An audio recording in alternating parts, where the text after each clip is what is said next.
Rich Eisen addressed the armchair analysts and online critics head-on. Shedeur Sanders just received his opportunity, and the backlash arrived immediately. Eisen responded with a clear, point-by-point case explaining why the criticism misses the mark. If you thought Shedeur's rise was rapid, Eisen's analysis puts it in proper context. Here's what he laid out on air. Already speaking in Cleveland high schools. Weekend after, flying out immediately to get to work. But his character's terrible, right?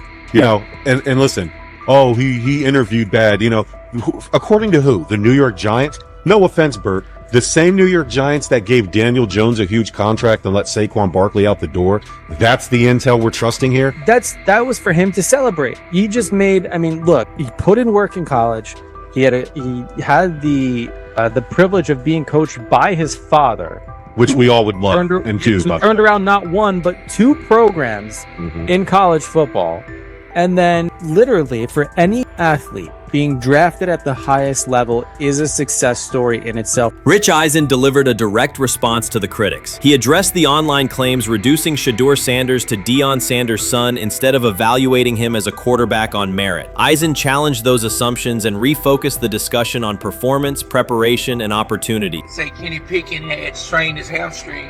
Shedeur, they say his first day in pass, 9 for 9, 2 touchdowns, no interceptions. They were just hating on this young guy. Within minutes, Rich Eisen delivered a structured breakdown, addressing each claim with evidence and dismantling weak narratives through clear analysis. He replaced speculation with data and kept the focus on what matters: decision-making, accuracy, leadership, preparation, and game management. The reality is simple. Shedeur Sanders was not given this opportunity. He earned it through performance and consistency against real competition. He accepted the role, met the standard, and handled the moment with professionalism and urgency. No shortcuts, no favors, just results and readiness. Eisen's point was direct. Evaluate Shedeur on his work, not assumptions, and acknowledge that he has justified the opportunity on the field. I've done it at 2 locations already, so it's simple. So that's why when people say I'm not, you know, one of the top quarterbacks or the top quarterback, because what are y'all going based off of? Because I did it year after year after year, and you see the progression. So it's like, obviously it got to be some type of external hate that you have for the family, for the last name, for anything, because I know I proved myself. While many were still debating whether he was NFL ready, Shedeur Sanders stepped onto the practice field and operated like a clear QB1, setting protections, controlling tempo, and executing the plan. The narrative that he is just flash, media attention, or his father's influence does not hold up against his work in installs, progressions, and situational drills. What he showed was composure, efficiency, and command of the offense. He processed quickly, protected the football, and delivered on-time throws, demonstrating preparation and control. I'm a firm believer. If I wanted Shedeur Sanders at 2, at worst at 33, of course I already think that he's better than other quarterbacks. Because that's the type of talent, that's where I would have picked him at.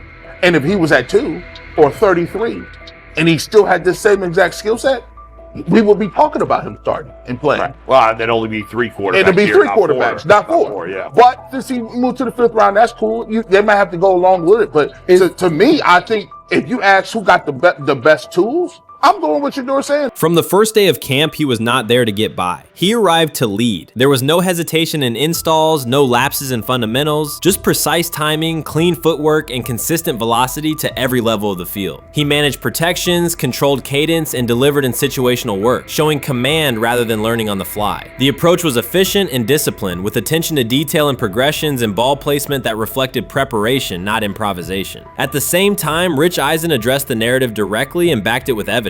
He laid out clips, context, and performance markers to cut through speculation. Eisen emphasized that Shedeur Sanders did not step into this moment because of publicity. He built toward it through sustained work, resilience, and results. The background, media readiness, high football IQ, and a professional approach was developed over years, not days, and it translated to immediate operational control of the offense. The resistance came from familiar places. Some in the traditional guard still framed mobile quarterbacks as limited and expected the nepotism label to define him. That view did not hold up against what was on the field: composure under pressure, secure decision-making, accurate throws into tight windows, and consistent execution in red zone and 2-minute sequences. Eisen's point was clear: evaluate Shedeur Sanders on performance and readiness. The evidence shows he earned the opportunity and is meeting the standard with accountability and consistency. Yeah, teams didn't draft him because they didn't think he was first-round talent.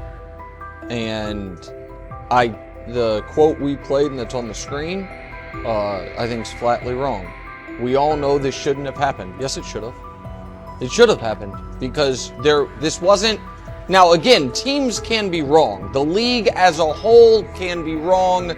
Hell, the Baltimore Ravens drafted a 25-year-old tight end before they drafted Lamar Jackson in the same draft. The die is not cast on who Shedeur Sanders. He stated it plainly. This is not a celebrity appearance. This is a quarterback with pocket presence, leadership, and decision-making that stands on its own. You either show it or you settle into a backup role. Shedeur Sanders is not auditioning. He is establishing himself as the starter. When the opportunity arrived, whether through injury, trade, or depth chart changes, Shedeur was prepared and delivered. He did not hesitate. He executed the offense and finished drives. As others tried to catch up to what they were seeing, Rich Eisen reinforced the same message he has been repeating: evaluate the work. Camp reports have been consistently positive, but the important shift is how the performance is being received. Casual attendees who came to observe left talking about Shedeur's command and poise. Detailed observers focused on his pre-snap reads, protection checks, and audibles, highlighting the mechanics, timing, and ball placement that support efficient, controlled play. He lied to us all when he said that this was going to be an open competition, a four-man open competition when it comes to the QB situation up there in Cleveland, in which, from the looks of it, all we've seen it be was a three-man race. The only people that has been getting reps in with the first team or with the veterans are Joe Flacco, Kenny Pickett, and Dillon Gabriel.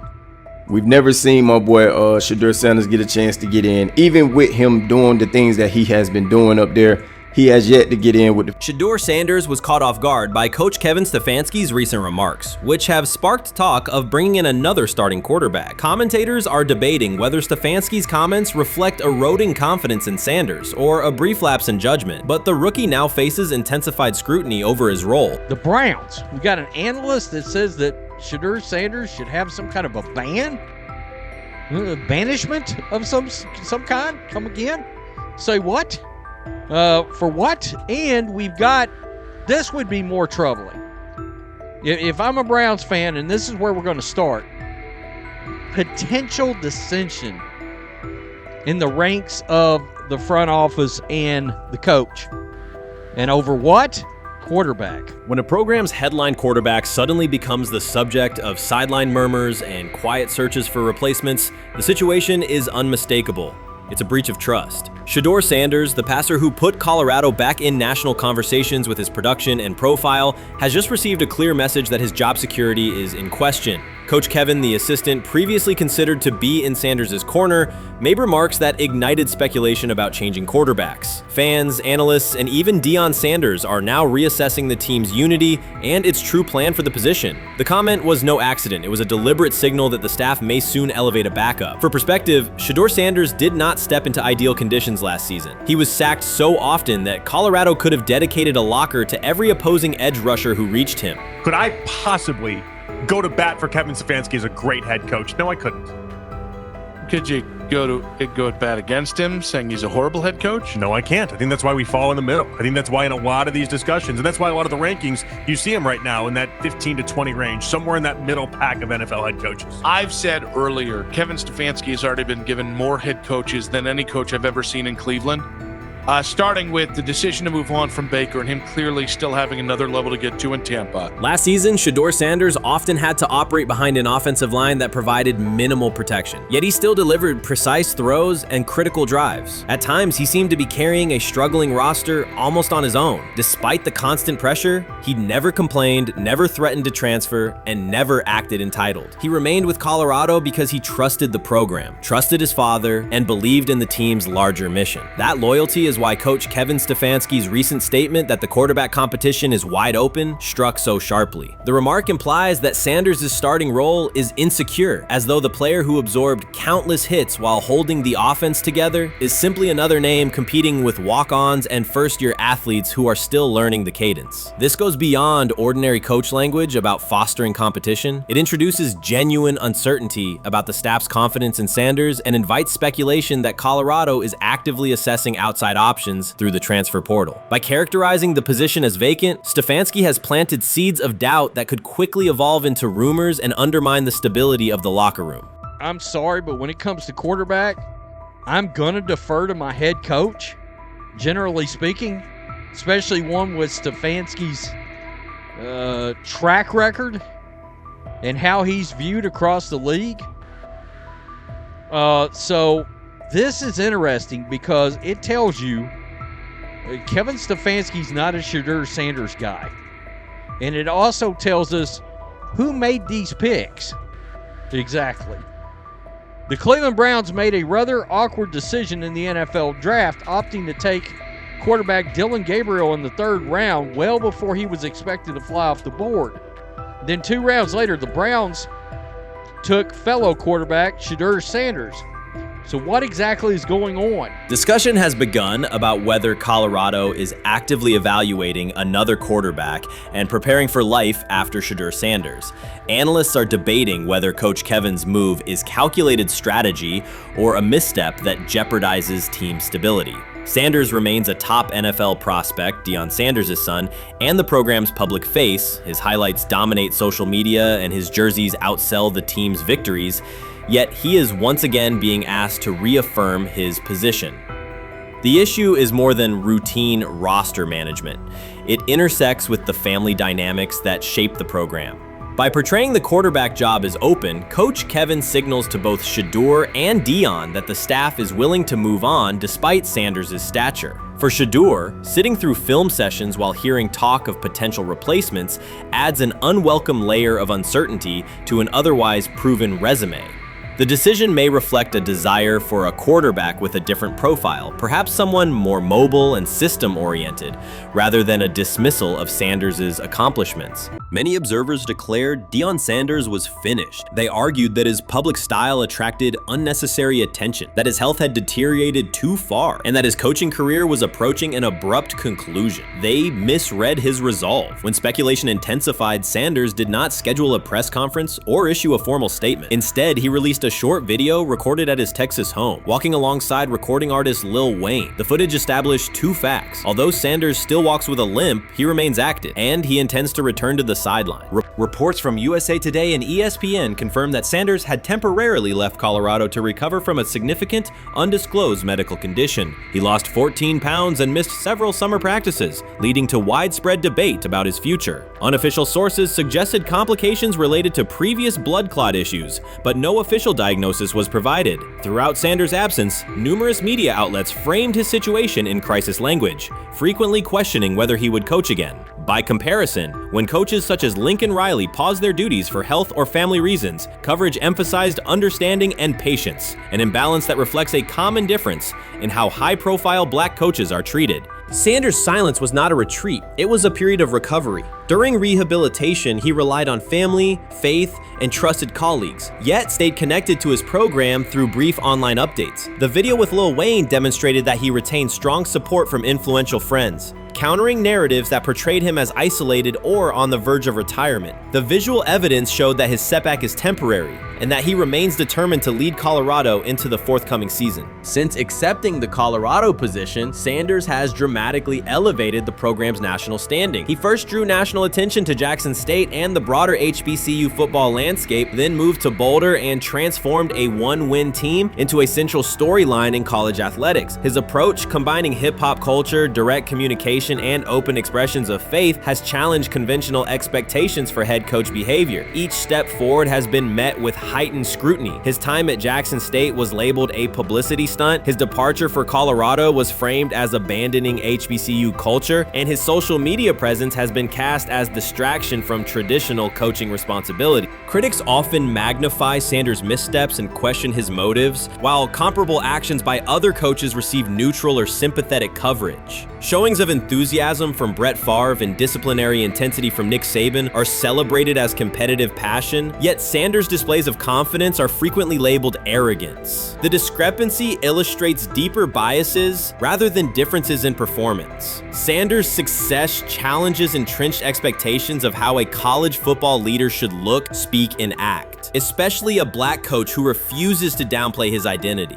During his convalescence, Sanders maintained close communication with his staff and athletes, reinforcing the standards he had established: discipline, accountability, and belief. The program's daily messaging continued to emphasize preparation and resilience, signaling that Sanders' influence persists even when he is away from campus. Athletes echoed his mantras during workouts, confirming that his leadership extends beyond physical presence. Sanders acknowledges the seriousness of his medical challenge, but has refused to let it define him. He has publicly discussed leaning on scripture and prayer, explaining that his purpose as a mentor, father, and coach extends beyond personal adversity. In that context, the video of him walking in the Texas sun was less a strategic media effort than a straightforward demonstration of continued commitment to his team and mission.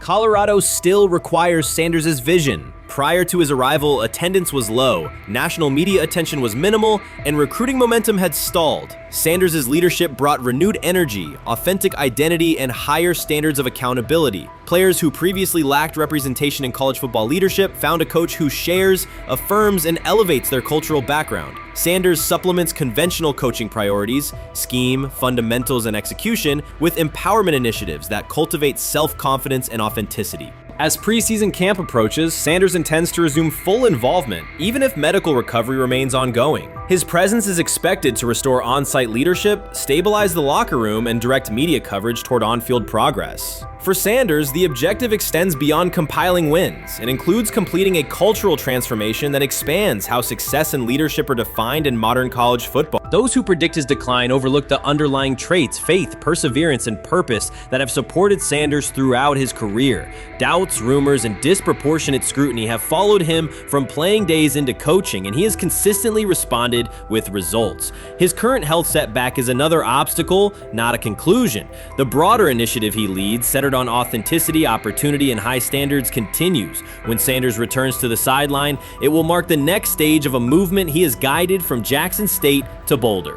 The recent period of quiet has been strategic rather than passive. Instead of defending himself in daily briefings, Sanders focused on rehabilitation, remote program oversight, and family support. Each brief social media message reinforced a consistent theme: faith and preparation.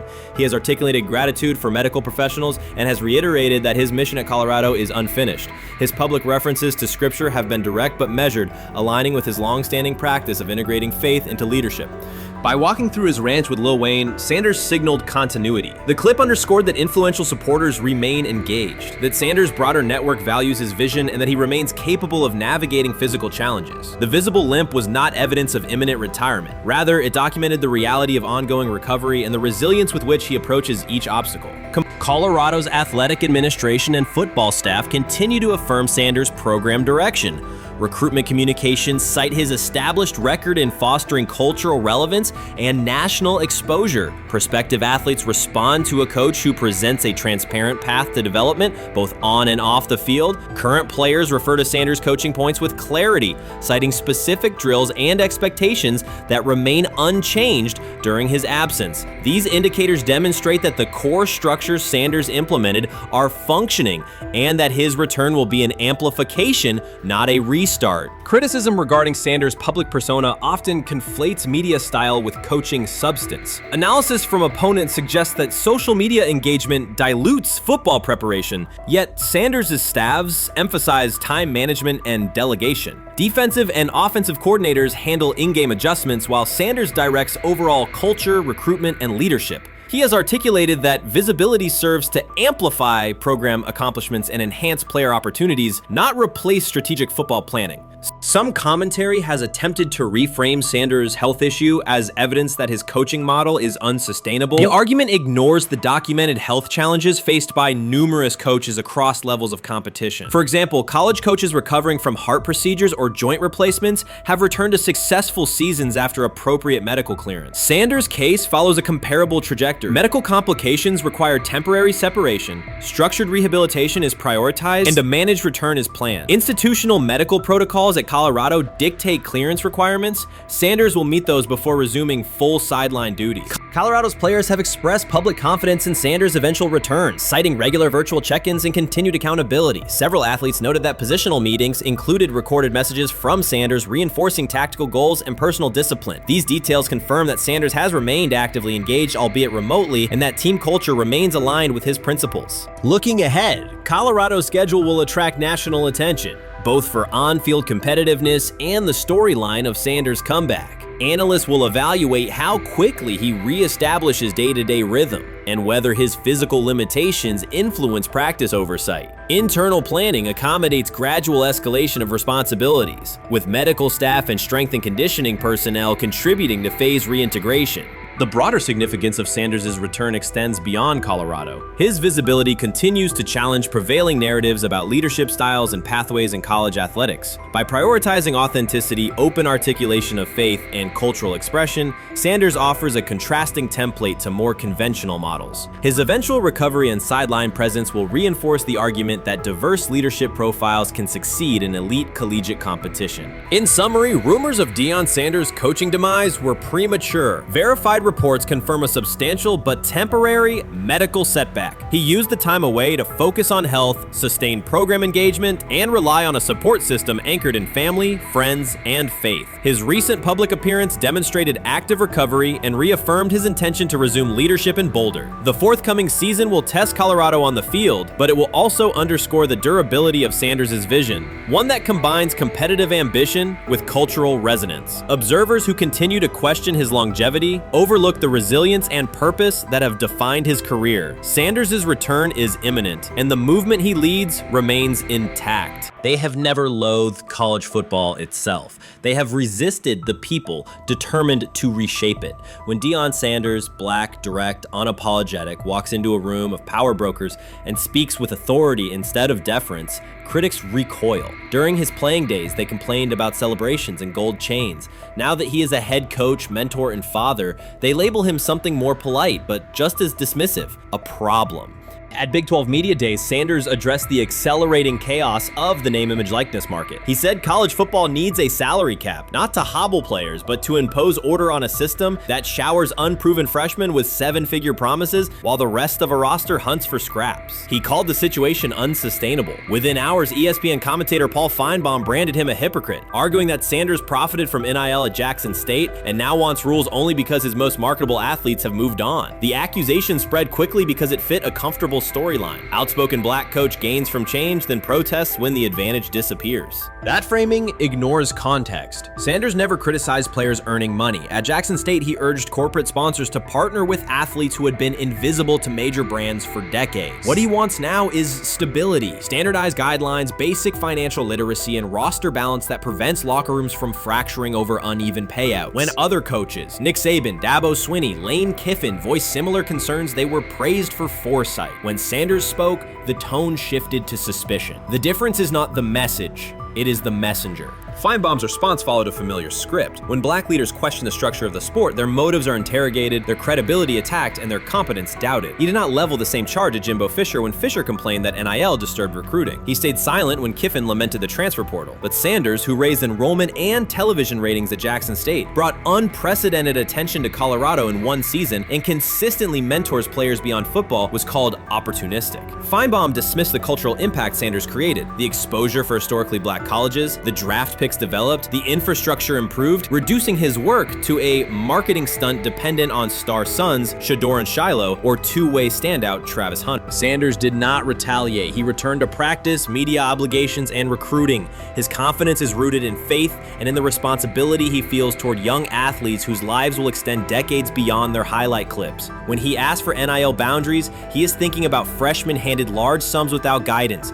families unprepared for sudden wealth, and programs that abandon kids once production stalls. He has watched that cycle from the inside. He wants protections, not restrictions. Critics predicted Colorado would fade once Shedeur and Hunter leave. Instead, Sanders signed blue-chip quarterback G.J. Lewis and a wave of transfers eager to join a program that values personal growth as much as on-field wins. Recruits see a coach who challenges the status quo, who places black culture at the program's center without apology, and who will remain visible when social media buzz cools. They recognize that Sanders does not chase attention. Attention follows his results. Media outlets reduced the upcoming Buffalo season to a win total prop. 6 victories, give or take. Sanders is playing a longer game. He wants to show young athletes, especially black athletes, that they can lead authentically, speak with conviction, and refuse to shrink for access. Success measured only by the scoreboard misses the point. If Sanders builds men who graduate with financial literacy, self-confidence, and community awareness, he will consider the mission successful,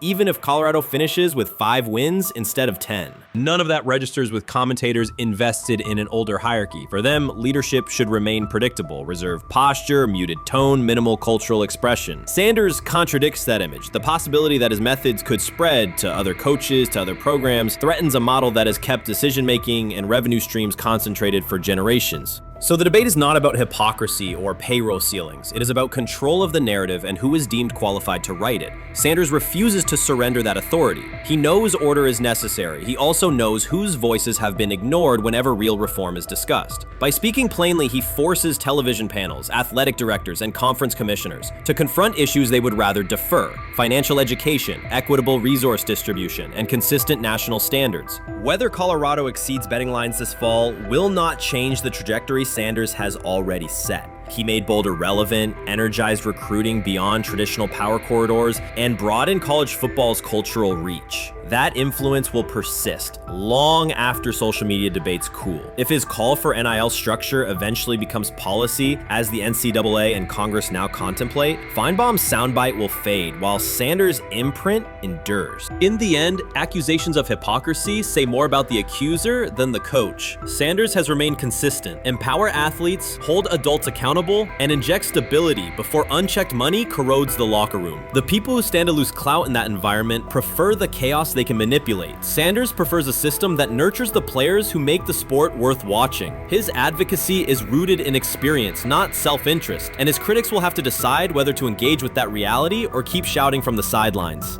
Honestly, guys notice it more when you're out winning games, right? If Cleveland starts off in a bad start, they're not doing well, and all of a sudden Shedeur or Dillon Gabriel are doing well in 7-on-7. They're throwing dimes.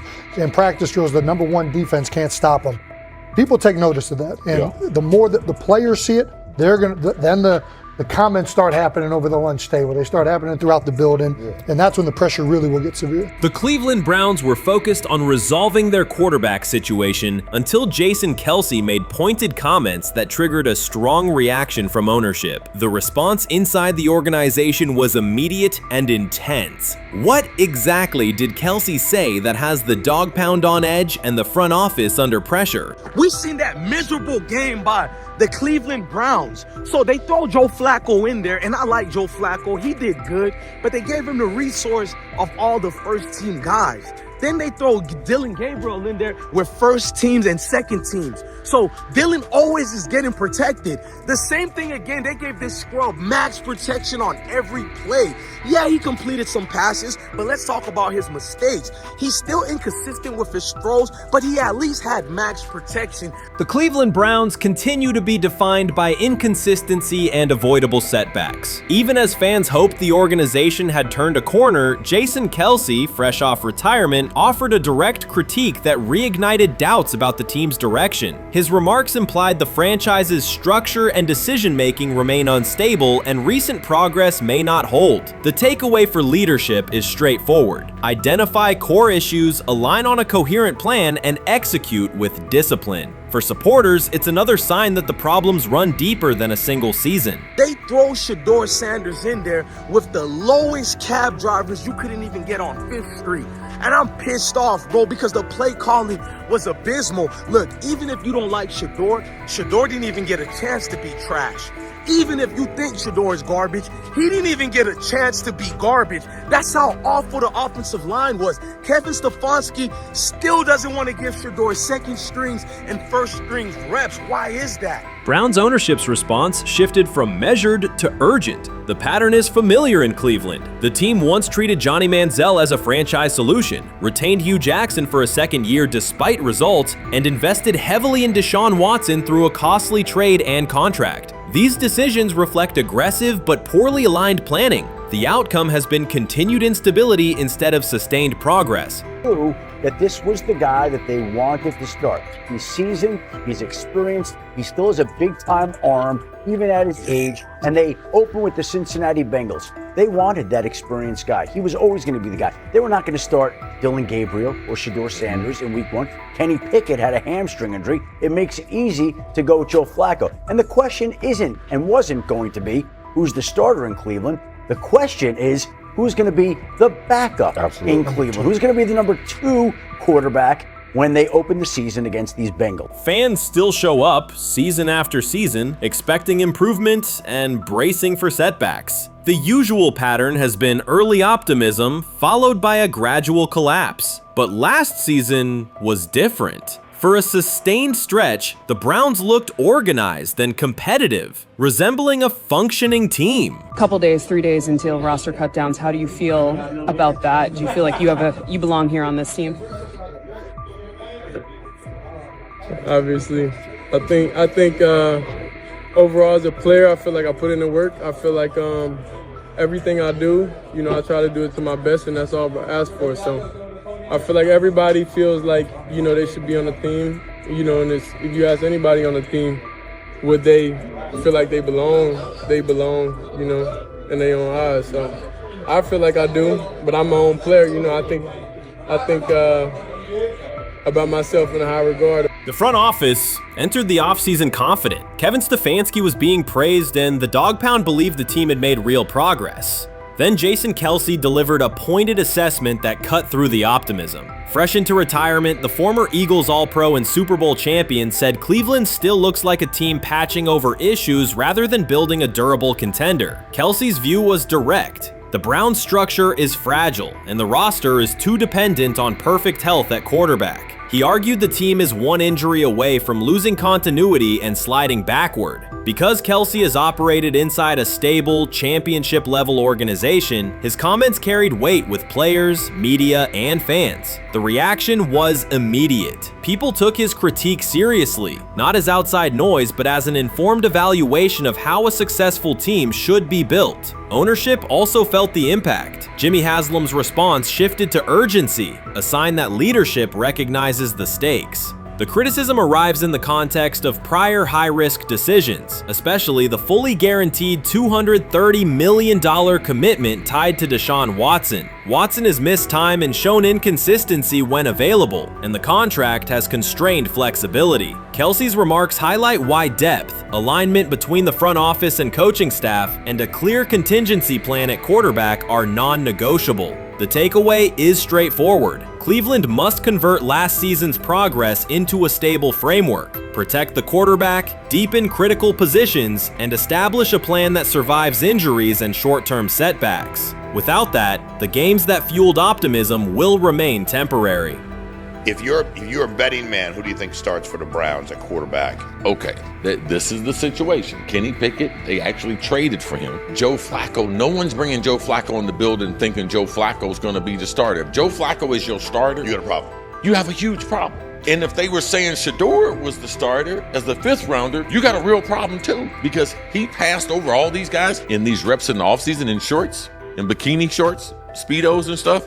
Like, no. That kind of stuff. So I'm not that surprised when you put down a 3rd round pick on a quarterback. You do believe he has a certain skill set. Jason Kelce stated the obvious. Cleveland committed to a quarterback who hasn't played at an elite level in years, and Joe Flacco's playoff run didn't change the long-term outlook. Ownership appeared more upset that the criticism was public than by the substance of the critique. Many fans agreed. They've seen this pattern before. Rosters age, injuries are inevitable, and when a single contract dominates the cap, one setback at quarterback can undermine the entire season. Kelce's broader point was about structure. The Browns prioritized the high-cost, uncertain starter over depth and contingency. The late-season surge masked issues that remain: limited cap flexibility, thin depth at key positions, and an offense that lacks a credible plan B. Fans recognize how quickly a strong defense can decline with injuries, and how an offense without redundancy stalls. The AFC North raises the stakes. Baltimore with Lamar Jackson sustains a top standard. Cincinnati with Joe Burrow returns to contention when healthy. Pittsburgh rarely slips below .500 under Mike Tomlin and wins with defense and consistency. In that environment, Cleveland can't rely on perfect health or peak form from one player. The path forward is clear. Diversify cap allocation, reinforce the offensive line and receiver depth, carry a legitimate backup plan at quarterback, and install a scheme that functions regardless of who is under center. Given what we saw yesterday with Shedeur Sanders, somebody on the Cleveland Browns is 100% getting fired, probably by the end of this year. The person who's probably going to end up getting fired is Kevin Stefanski, because I know that he didn't want Shedeur Sanders on the team. It was Andrew Berry who made that pick. You can't really go against your GM. Bad things happen in this situation. But Shedeur Sanders is not without fault for what we saw yesterday. This is the play that we saw yesterday that has the internet just exploding, where Shedeur Sanders took like a 24-yard sack.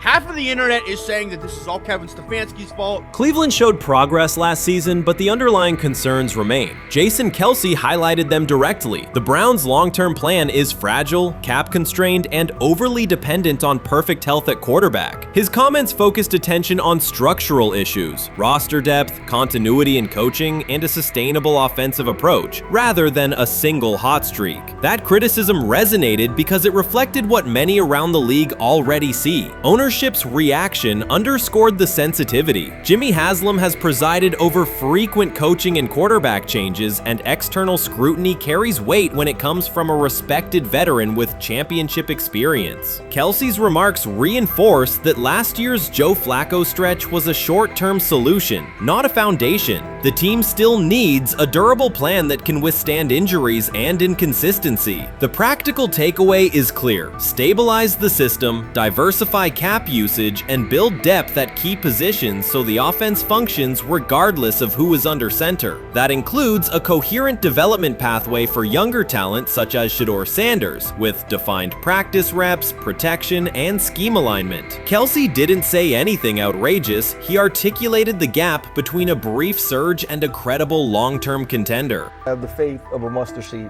Right, because this is the greatest resurrection since Jesus the Christ. Right, like at some point, Joe Flacco was thinking about getting into TV. Yeah. Right, Joe Flacco didn't have a job, and then now you not only come back and start for the Cleveland Browns late in the 2023 season, but they came back around to you. You're now the day one starter for a franchise that just 2 years ago was in the playoffs. The Browns' quarterback situation remains unsettled. Deshaun Watson was expected to be the long-term answer, but injuries and inconsistent play have prevented him from reaching an elite level. When the team turned to Joe Flacco after Watson's season deteriorated, Flacco immediately lifted the offense and produced results that highlighted the gap between expectations and reality. That a 39-year-old late addition could outperform a $230 million starter was not just a short-term surprise, it raised fundamental questions about roster construction and evaluation. Quarterback depth has been fragile, and the late-season surge masked broader structural problems. Jason Kelce's remarks made that clear. Cleveland is vulnerable if the starter is unavailable, cap flexibility is limited, and the offensive plan lacks a stable contingency. His critique drew attention to leadership and planning as much as on-field performance. Jimmy Haslam's strong reaction reflects the pressure on ownership. The organization has promoted a message of stability and progress, but Kelce's assessment suggested those gains are not yet durable. The path forward requires a realistic approach to the cap, a credible backup plan at quarterback, and a system that holds up regardless of personnel.